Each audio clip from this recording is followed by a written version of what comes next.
Bill Ring, president of this organization, Agri-Culture, which has Focus Ag, which this is our 20th year celebration.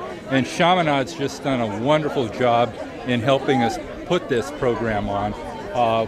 We got growers from the Pajaro Valley and all of Santa Cruz to donate produce, and their wonderful chefs came up with these great bits of eatery for us, and just that Chaminade's done a wonderful job, the growers have done a wonderful job, and it's just so neat to see all of these past graduates here. It just goes to show 20 years we're still going strong, hopefully for another 20 years.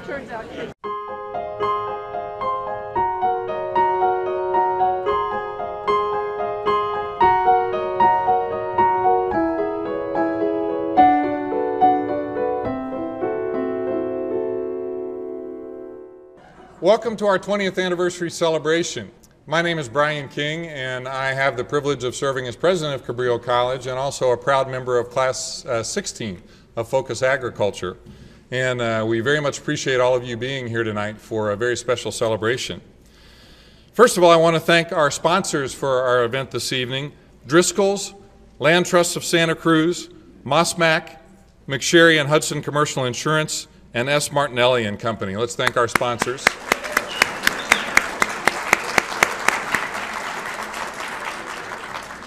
And a special thanks to Chaminade for hosting the event tonight. And Chaminade has made a commitment to use locally grown food in their restaurant. So let's show our appreciation to Chaminade.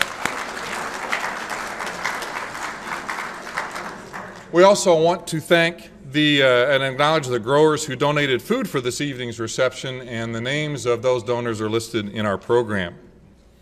So those of you who have not been through Focus Agri-Culture, and maybe even some of you who were, may have wondered from time to time, how did this program all get started? So that's the first question tonight. And to answer the question, I would like to call forward the first president of Agri-Culture, Tom Amorine. Tom?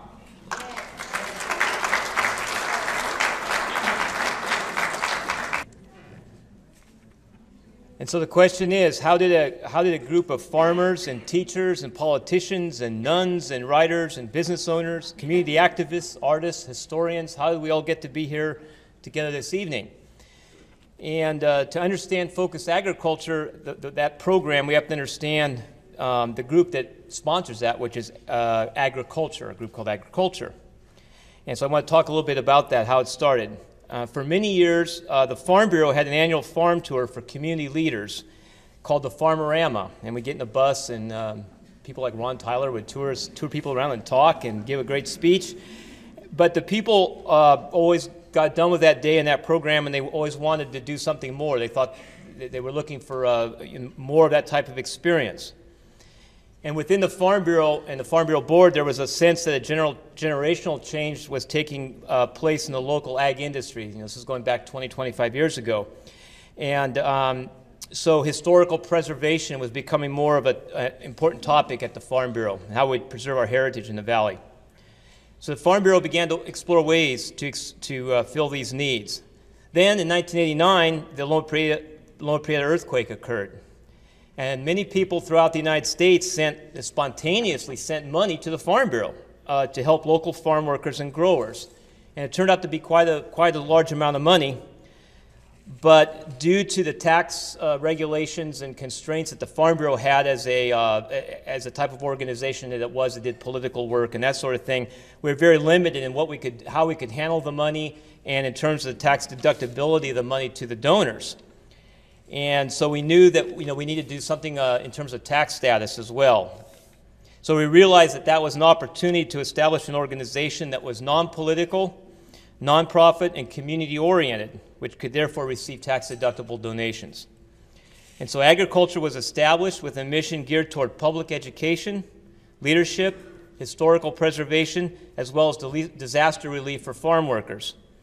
And early on in our organization's history, we're proud that we helped to build almost 200 farm worker-oriented housing units around the city of Watsonville soon after the earthquake. And some of those projects you'll see there in town. And we helped provide and facilitate the money that built those housing projects. And then at the same time, we began with our program that we have today, Focus Agriculture, and almost 400 community leaders have graduated from the program. And everybody who graduates from that's a community leader. All right. And the Focus Agriculture program is a success because of your interest in agriculture and all the presenters and the interest of the presenters and volunteers who give of their time and talent as well. Agriculture has added many other programs to the total program of what it does and supports programs of other organizations in the community.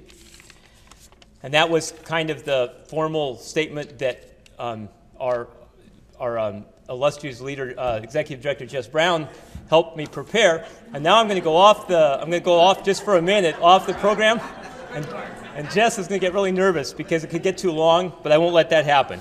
Okay, I promise it'll be very short. So, for an organization to grow and be successful in different areas for over 20 years, there has to be individuals in that group that show exceptional leadership and dedication and vision. And 20 years ago, when this organization got started, I was fortunate to work with some of those people for a time. But some of them stayed on and have been there for 20 years. And to their credit, they continued to work through the years with the program. And I would personally like to thank two of these individuals tonight, and I'm sure I'm going to do that on behalf of everybody who's here. And the first person I would like to recognize has been a part of agriculture for 20 years, showing unwavering support and dedication for the organization. And I don't know of anyone who's attended more meetings for this group, and as a volunteer. And so at this time, I'd like to ask Bill Ring, President of Agri-Culture, to step forward.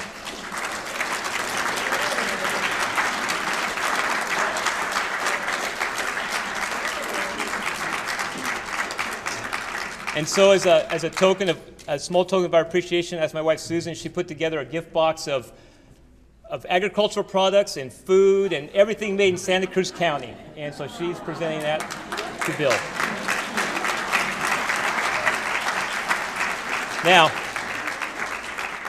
Now, I would normally ask Bill to say a few words, but we don't have enough time for him to say a few words. And he never does. But Bill's going to stay here because there's one other person that I'd like to recognize, and this person has helped all of us keep our focus on agriculture over the years, and he and his staff have made it possible for the many volunteers who support agriculture to be effective in supporting the organization while we run our own farms and businesses. And at this time, I'd like to ask the Executive Director of Agri-Culture, Jess Brown, to step forward.